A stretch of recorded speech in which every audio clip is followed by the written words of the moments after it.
Breaking: Israel just went on red alert status. Here's what we know. Al-Qaeda in the Arabian Peninsula, AQAP, has condemned the U.S. decision to recognize Jerusalem as Israel's capital and called on militants to close ranks to support Palestinians.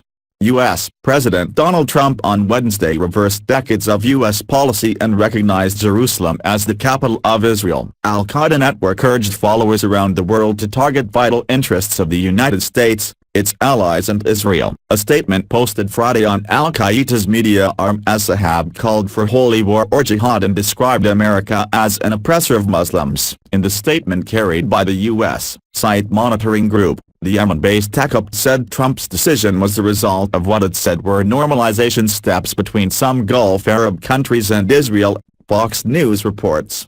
It is also a clear challenge to the Muslim world that sees the centrality of the Palestinian cause, the group said. In the face of the serious events, we stand by our people in Palestine and support them with all we possess. Addressing Islamist militants, the group called on them to close ranks to be ready to support Palestinians and urged Muslims to help with money and weapons.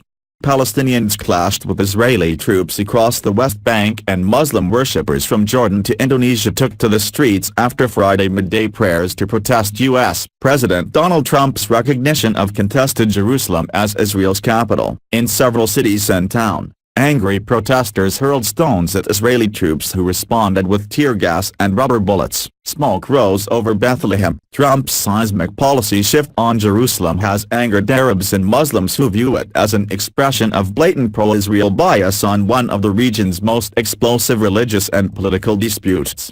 On Friday, clashes erupted after Palestinians poured out of mosques after midday prayers, the highlight of the Muslim religious week. Arab Fuqaha, a spokesperson for the Red Crescent paramedics, said 12 Palestinians were hurt by rubber-coated steel pellets and 1 by live fire. Palestinian political groups had called for massive demonstrations in the West Bank, Gaza Strip and East Jerusalem on Friday. On Friday, all eyes were on East Jerusalem's Old City, home to the Al-Aqsa Mosque compound, which is Islam's third holiest shrine and stands on the remnants of Judaism's holiest site. One of the compound's out walls is the holiest site where Jews can pray. In the past, Israeli authorities often imposed age restrictions, barring younger Muslims from entering the Al-Aqsa compound during periods of tensions.